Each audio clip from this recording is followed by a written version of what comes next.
Cuando nosotros fuimos redimidos, dice la palabra, cuando nosotros estábamos muertos, cuando Dios nos dio la salvación, cuando estábamos muertos en nuestros delitos y pecados.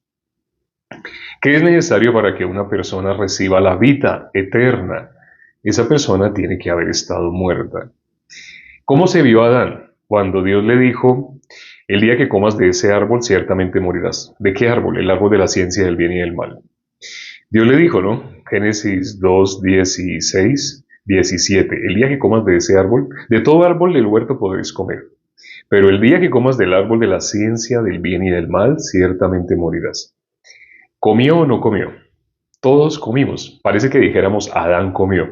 Todos comimos en Adán ese árbol de la ciencia del bien y del mal. Es decir, que vos oímos para comer de ese árbol.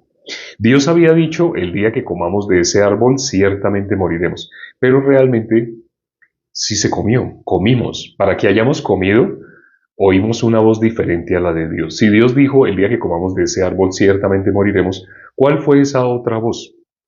Sabemos que dice la Biblia, la serpiente era astuta más que todos los animales del campo que Jehová Dios había hecho. Así dice, ¿no? La serpiente era astuta más que todos los animales del campo que Jehová Dios había hecho. La cual dijo a la mujer, era más astuta. Cuando alguien va a robar, es evidente cuando van a hacer una estafa. La estafa, las personas no se dan cuenta hasta que son estafadas. En alguna ocasión, aquí hay un transporte público que se llama Transmilenio. Es un transporte público similar al que hay en Ecuador, que son buses articulados. Son buses de 3 fuelles, creo que le dicen así, 3 fuelles. Tiene 3 vagones, es un bus con 3 vagones y cada vagón está articulado. Entonces esos buses, normalmente, cuando llegan la hora en la que las personas están yendo a sus trabajos, a esa hora normalmente esos buses están llenos, la gente va de pie, pero va muy, muy apretada. En alguna ocasión, una joven iba con sus audífonos y llevaba en el bolsillo de atrás su celular y ella estaba escuchando música. Cuando una persona está escuchando música, normalmente baila con la cabeza, ¿no? Sobre todo en un apretón así, pues no puede bailar de otra manera, sino así, solamente así con la cabeza. Entonces ella estaba ahí bailando la cabeza, cuando de un momento a otro dejó de oír música. Atrás de ella, a espaldas de ella, había una persona con ropa sucia, con ropa, esa persona se veía como, aquí en especial, acá, en la cultura en la que estoy, en la ciudad en la que estoy, hay una cultura que se caracteriza por ser rebeldes contra las autoridades, es decir, contra la policía. Y estas personas se visten de una manera especial. No necesariamente la ropa tiene que estar sucia, pero sí se visten con ropa, los pantalones no se los dejan bien puestos a la cintura, sino se los dejan más abajo.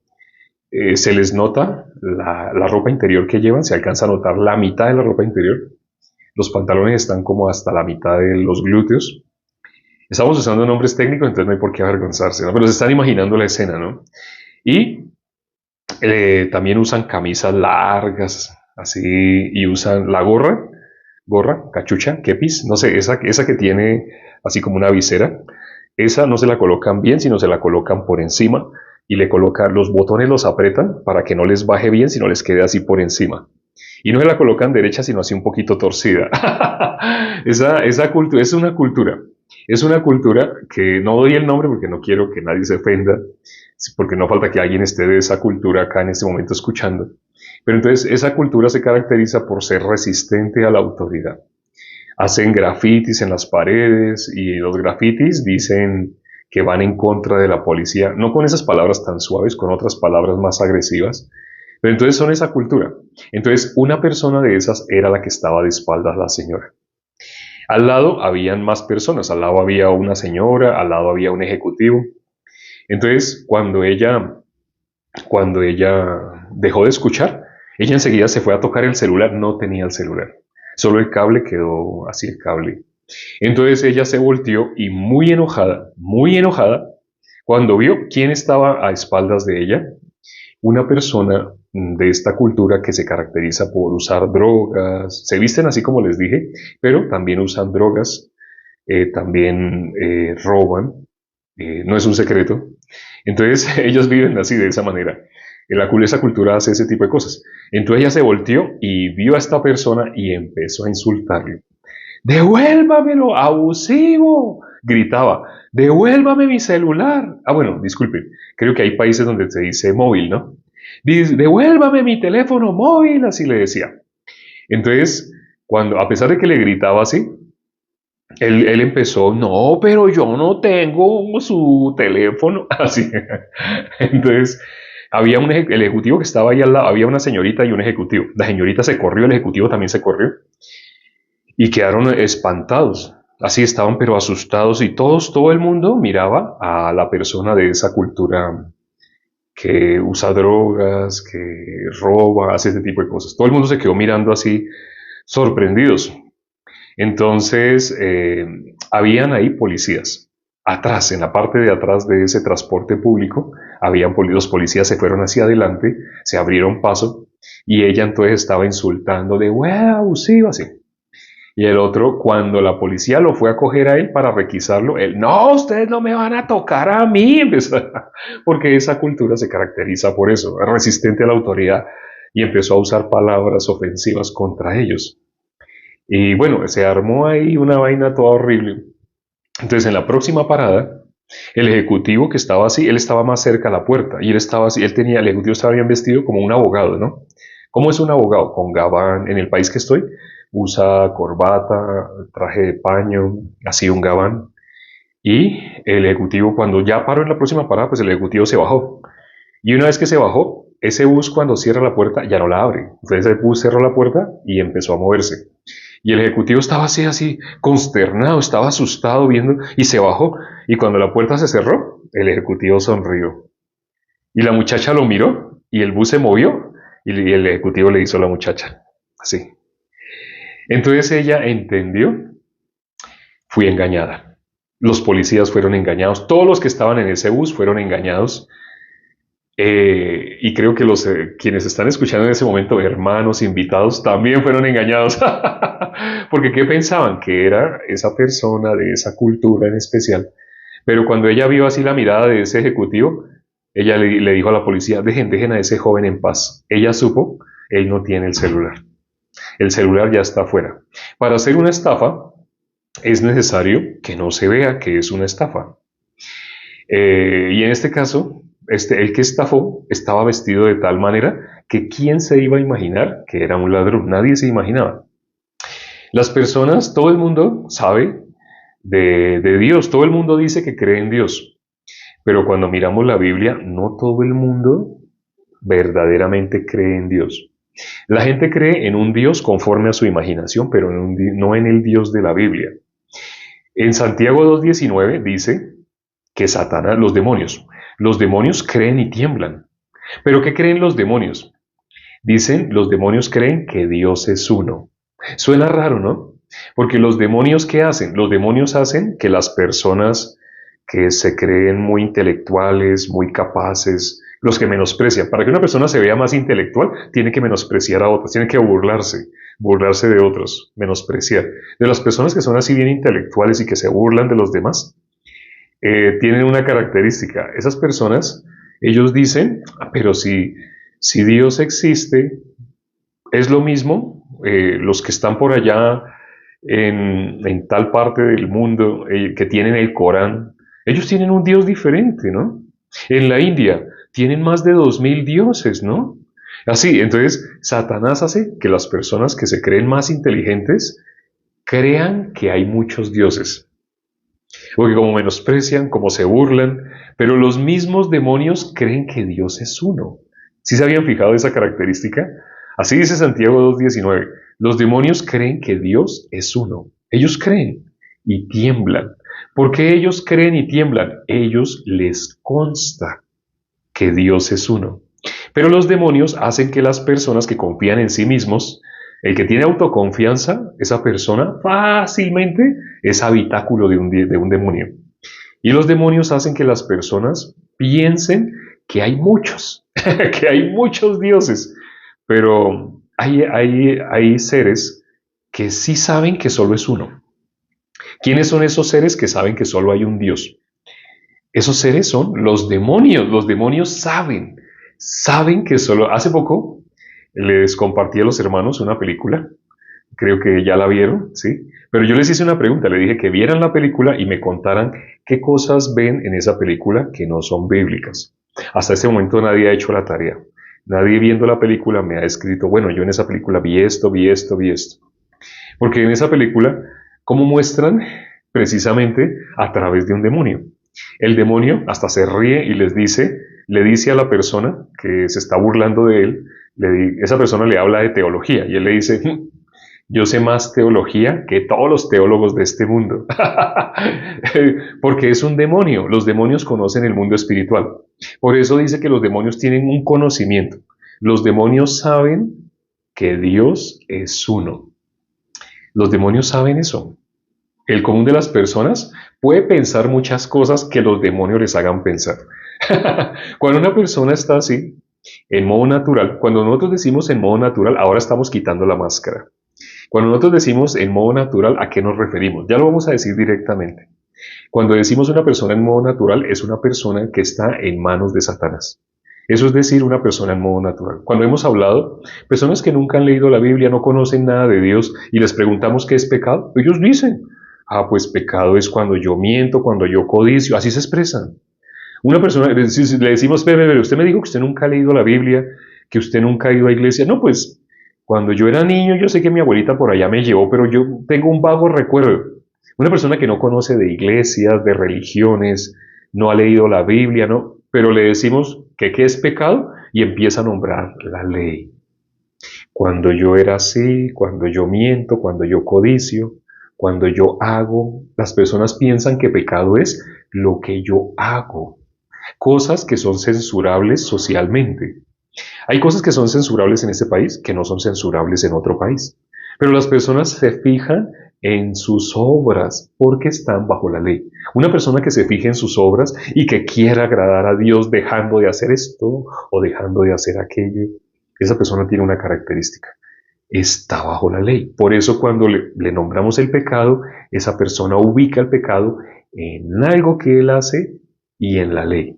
De esa manera nombra. Y por eso aman, primera de Juan capítulo 3, versículo 4. Aman ese versículo, donde dice también, no miran la palabra también. Dice que el que peca también infringe la ley. Pero ¿por qué dice también? Porque es que el pecado no es solamente eso. Ese es un fruto o una evidencia de que la persona es pecadora. Pero si uno mira más profundamente el pecado, no es, eso es algo superficial, decir la ley. Cuando alguien me manda ese versículo, yo le mando Romanos 14:23. ¿Qué dice Romanos 14:23? Todo lo que no. ¿Quieres saber una definición de pecado? Entonces yo le digo, bueno, todo lo que no proviene de fe es pecado. Curiosamente, nadie a quien le he mandado me hace preguntas. Me dice, yo pensaba, a mí me habían enseñado, pero usted me muestra algo que nunca me habían mostrado. Casi nadie, por no decir nadie hasta ahora que yo me haya acordado, alguien que me diga, enséñeme, usted me está mostrando algo que mi pastor, mi líder no me había mostrado. ¿Por qué? Porque el ser humano ama a sí mismo. Cuando en la Biblia dice el primer mandamiento, hablando de la ley, ya que empezamos a hablar de la ley, cuando el primer mandamiento dice, no tendrás dioses ajenos delante de mí. Es así dice el primer mandamiento, ¿no? El segundo mandamiento, ¿cómo dice? No te harás imágenes ni escultura de lo que hay arriba en el cielo, abajo en la tierra, en las aguas. No te harás imágenes, ni te inclinarás ante ellas, ni las honrarás. Pero el ser humano se hace imágenes. El ser humano, ¿por qué dice no tendrás dioses ajenos delante de mí? Porque el ser humano tiene a alguien como Dios. Por encima de Dios, dicen que con la boca que ama a Dios. El ser humano dice así, ¿no? En modo natural, yo amo a Dios, y pone una cara, yo amo a Dios con todo mi corazón. Pero cuando uno sigue conversando con esa persona a quien ama por encima de todas las cosas es a sí mismo. Satanás, el que es más astuto, en Génesis 3, versículo 1, ¿qué le dijo a la mujer? Con que Dios os ha dicho, le plantó la duda. Y más adelante, ¿qué le dice? No moriréis, sino que seréis como Dios. En el versículo 5. Seréis como Dios, sabiendo el bien y el mal. Ese corazón lo tiene el hombre en modo natural. El hombre en modo natural que nosotros mencionamos aquí constantemente, nos estamos refiriendo al que está muerto. Ah, pero pastores ya no, líderes de iglesias no, son los que más están muertos, son los que más difícilmente pueden acceder a la vida. ¿Por qué? Una persona que cree que está bien, esa persona es como esa muchacha que estaba en el bus. Esa muchacha estaba segura de algo, estaba segura de que el personaje este con aspecto de ladrón la había robado, pero no se imaginó para nada que el que la había robado era el que se bajó del bus. Cuando nosotros estamos en este cuerpo estamos como pasajeros, es como si fuéramos en un viaje, pero llega el momento que la vida se tiene que bajar. La persona se queda sin hálito de vida, sin espíritu de vida. Cuando la persona queda sin espíritu de vida, hoy leyendo Ezequiel capítulo 37, ¿qué hizo? ¿Qué le dijo Dios que hiciera con esos huesos secos? Les dio, pero primero le dijo, no sé si se dieron cuenta que primero le dijo, esos huesos secos podrán vivir. ¿Y qué le dijo? ¿Qué le dijo Dios?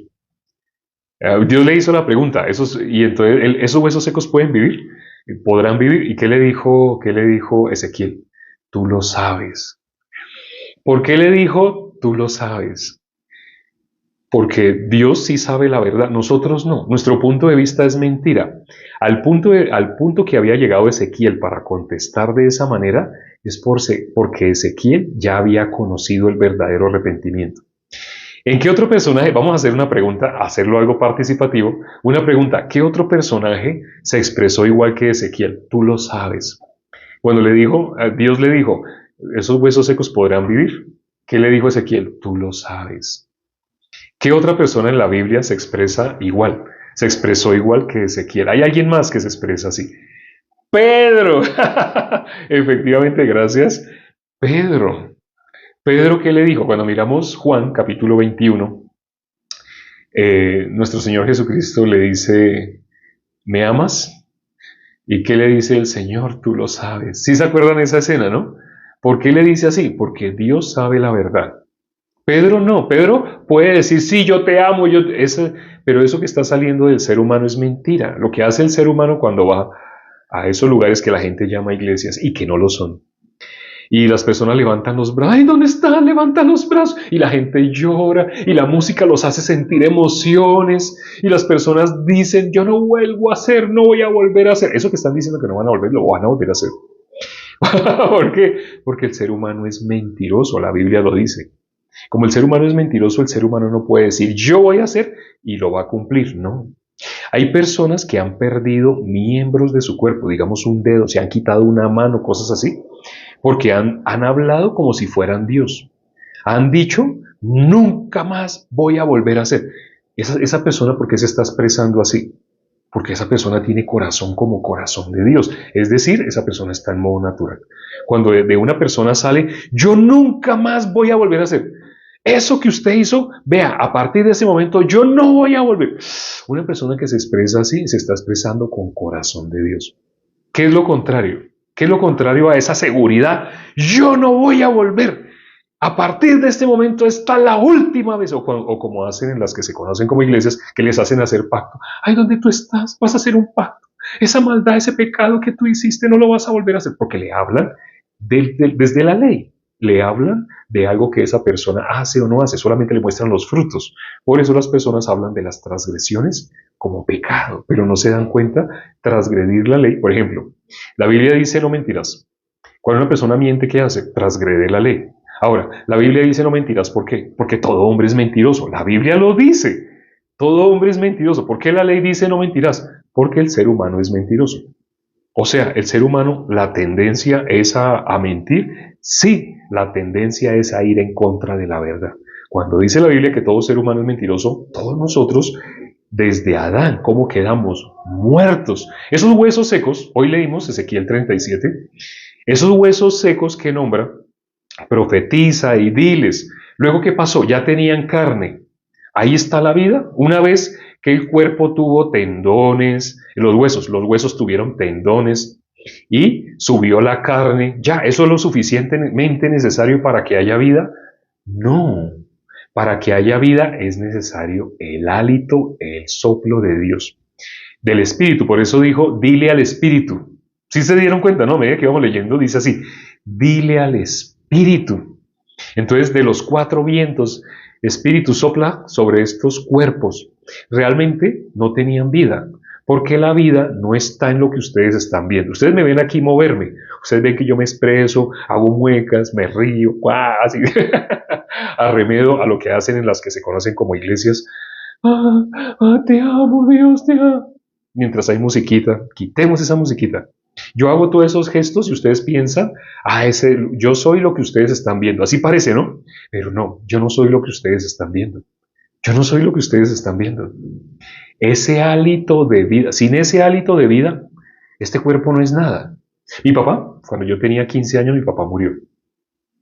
Cuando un cuerpo está sin vida, ustedes tocan y ustedes sienten, ahí no hay vida. O sea, eso es algo que uno puede percibir, no hay vida. Es como un pedazo de carne, no hay nada, ahí no hay nada, se va a empezar a podrir. Es más, en un año ya entregaron los huesos y los huesos ya estaban bien deteriorados. O sea, ya era huesos secos, como lo que leímos hoy. Y no estoy menospreciando la muerte o estoy respetando, no estoy hablando así. Estoy hablando de que esto que ustedes ven, esta no es la verdad. La verdad es un mundo espiritual que nuestros ojos no alcanzan a percibir. Hoy precisamente, y ya para finalizar, vamos a mirar cómo una persona puede recibir la vida. Vamos a mirar Hebreos capítulo 10. En Hebreos capítulo 10 aparecen 3 ofrendas. No sé si sabían.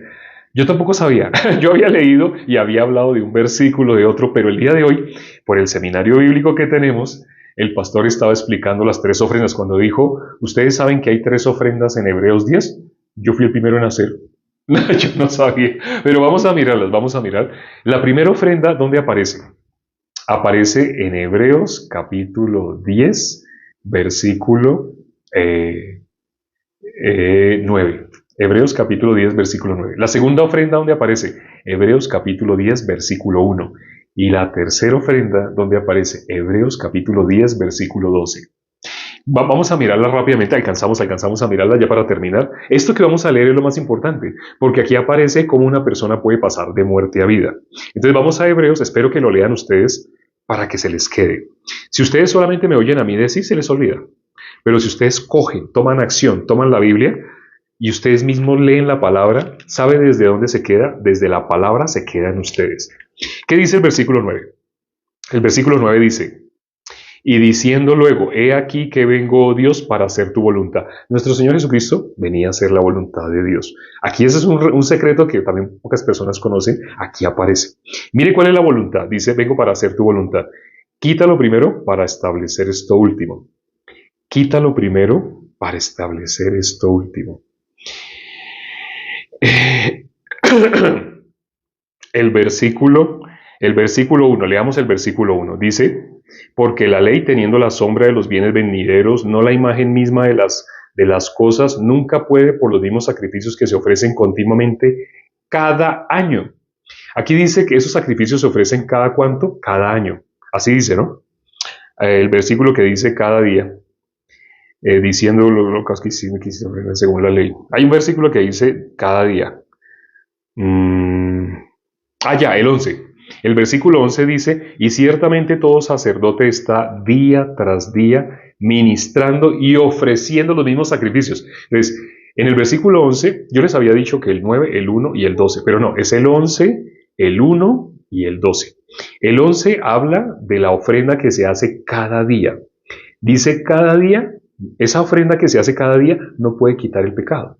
Así dice, ¿no? Leámoslo otra vez. Ciertamente todo sacerdote está día tras día ministrando y ofreciendo muchas veces los mismos sacrificios que nunca pueden quitar los pecados. Las ofrendas que hacían las personas diariamente, hay religiones donde le enseñan a las personas, diariamente tú tienes que pedir perdón. Bueno, les voy a dar un dato curioso. El pecado no se quita por pedir perdón. Sé que han sacado algunos versículos de contexto, pero esto es lo que estamos viendo el día de hoy, ya para finalizar. Cómo una persona puede pasar de muerte a vida. Esa persona tiene que ser libre del pecado. Cuando dice el versículo 9 que leímos, quítalo primero para establecer esto último, la ley. ¿Qué es lo que tiene que ser quitado? La ley de la muerte. Tiene que ser quitada para la ley del espíritu de vida que es en Cristo Jesús. Por el tiempo que nos queda estoy parafraseando versículos, ustedes los pueden buscar, pero así dice la palabra de Dios. ¿Qué es lo que primero que tenía que ser quitado? La ley, porque por medio de la ley ningún ser humano pudo ser justificado delante de Dios. ¿Para establecer qué cosa? La obra de nuestro Señor Jesucristo, la ley del espíritu de vida que es en Cristo Jesús. Entonces, por medio de los sacerdotes, cuando dice que están ofreciendo día tras día los mismos sacrificios que nunca pueden quitar los pecados, pero las personas, ¿por qué los ofrecen día por día? Porque están tratando de limpiarse del pecado. ¿Cómo están tratando de limpiarse del pecado? Día tras día. Las personas cuando todos los días hacen, y dicen así algunas congregaciones, todos los días tú tienes que pedir perdón, están haciendo lo mismo que están haciendo, que hacían esos sacerdotes. Pero ¿cómo lo hacen las personas? Piensan que por pedir, por decir, Señor, perdóname, pero no es así. Una persona no es perdonada del pecado por decir, Señor, aunque ponga la carita, Señor, perdóname. No, así la Biblia establece cómo es que el pecado es perdonado. No es por una cara que una persona haga. Aquí dice, esas ofrendas que las personas hacen día tras día no sirven para nada, no pueden quitar el pecado. Ahora miremos lo que dice el versículo 1, habla de cada año, dice el versículo 1, porque la ley teniendo la sombra de los bienes venideros, no la imagen misma de las cosas, nunca pueden por los mismos sacrificios que se ofrecen continuamente cada año. Entonces hay ofrendas que se hacían diariamente o que las personas suelen todavía en ese momento, las personas hacen diariamente, es decir, ay Señor, perdóname, esas ofrendas que se hacen diariamente, o lo que dice el versículo 1, las ofrendas que se hacían una vez al año. ¿Qué dice esa ofrenda que se hacía una vez al año? Dice, nunca pueden por los mismos sacrificios que se ofrecen continuamente cada año hacer perfectos a los que se acercan. Una persona, ni si por la ofrenda que se hacía día tras día, no puede ser libre del pecado. Por la ofrenda que se hacía una vez al año, no puede ser perfecto. Aunque es una ofrenda que se hace una vez al año, tampoco. No es ni por la ofrenda personal que alguien haga día por día, ni es por la ofrenda que haga un representante del sacerdote y que se haga una vez al año, tampoco, ninguna. Ahora viene la ofrenda verdadera. ¿Cómo una persona pasa de muerte a vida? Les dije que aquí estaba el secreto, lo vamos a ver en el versículo 12. Miren el versículo 12 que dice. Dice, pero Cristo. La ofrenda del cuerpo de nuestro Señor Jesucristo es diferente a las ofrendas que nosotros hacemos. Cuando dice quítalo primero, ¿qué es lo que tiene que ser quitado? Nosotros, nuestro sacrificio, nuestra buena intención, nuestro buen deseo, eso es lo que tiene, eso que nombra de la ley, quítalo primero. Nosotros, ¿cómo nos estamos tratando de justificar? Por la ley. ¿Qué es lo que tiene que ser quitado? Nosotros tenemos que ser quitados del medio para establecer esto último. ¿Qué es esto último? La voluntad de Dios, ¿quién la pudo cumplir? Aquí dice, vengo, oh Dios, para hacer tu voluntad.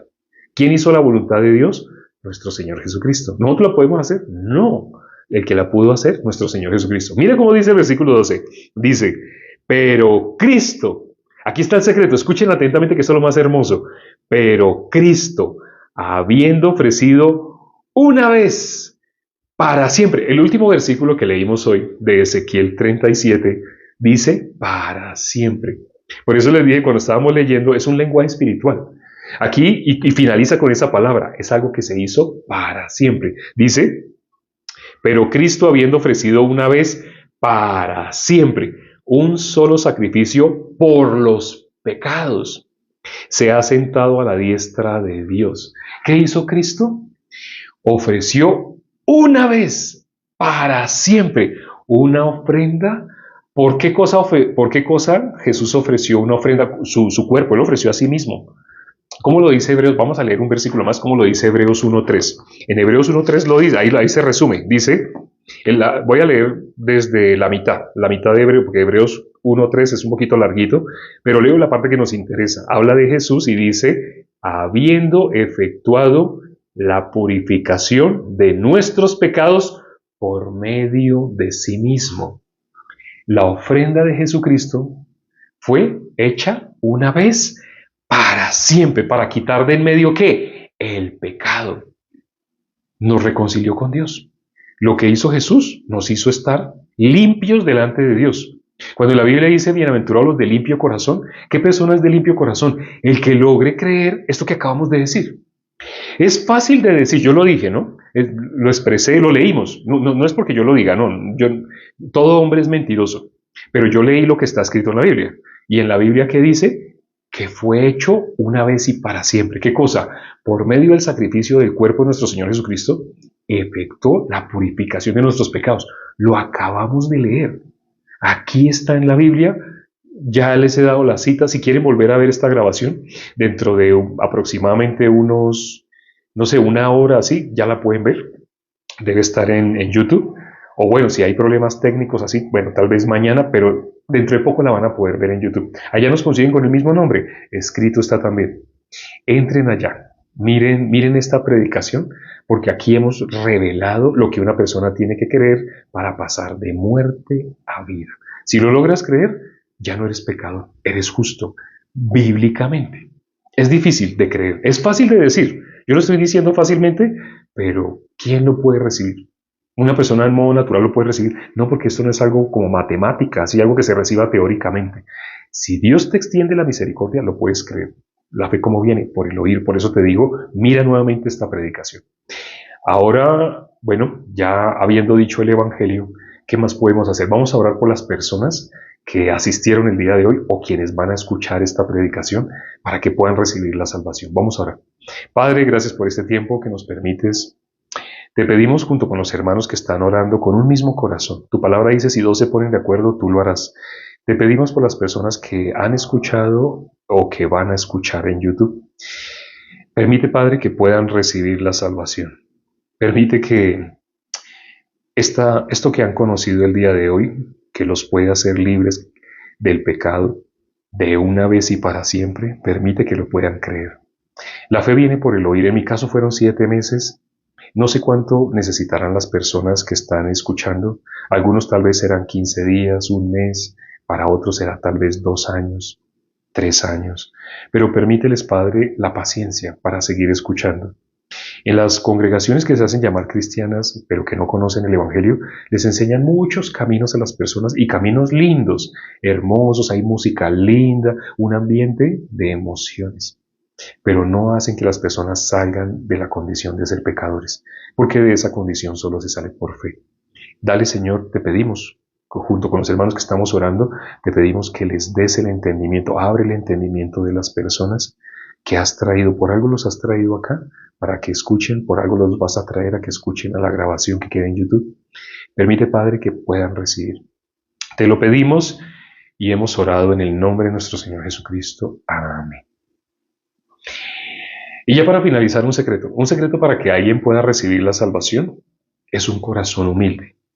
Si una persona estuvo escuchando con arrogancia, ¿qué es con arrogancia? Creyendo que ya es salvo porque es líder, es pastor de una iglesia o lleva tantos años asistiendo a una iglesia supuestamente cristiana, bota todo tu punto de vista, todo tu pensamiento. La única forma de que puedas recibir lo que aquí se explicó, el Evangelio, es si estás totalmente vacío, totalmente desértico. Hemos leído Ezequiel capítulo 34, 35, 36, 37. Ahí se habla de la condición que se necesita. Debe quedar la persona vacía. La persona que todavía tenga algo de su pasado, de su falso cristianismo, no puede recibir el verdadero. Dios no permite que se mezcle. Si tú votas todo lo que tú habías considerado como cristianismo, créeme, puedes recibir la salvación. Te lo digo porque lo hemos visto testimonio tras testimonio, vez tras vez. Ese es el secreto, es fácil. ¿Lo puedes recibir? Sí lo puedes recibir. ¿Qué necesitas? Vota todo. Vota todo. Comienza desde cero. Comienza recibiendo la salvación. Nos vemos dentro de pocas horas. Por ahora descansen. Y dentro de pocas horas a las 7 de la mañana, hora de Ecuador, de Colombia, de Perú. Esos 3 países están en la misma línea. Entonces, a las 7 de la mañana de alguno de esos 3 países, el que te acuerde de esos 3, busca en Google cuando en Colombia, en Ecuador o en Perú son las 7 de la mañana, qué hora es en Uruguay, en México, en España, así. A esa hora, a las 7 de la mañana, hora de Ecuador, de Colombia, de Perú, estamos transmitiendo mañana, Dios mediante. Nos vemos. Chao.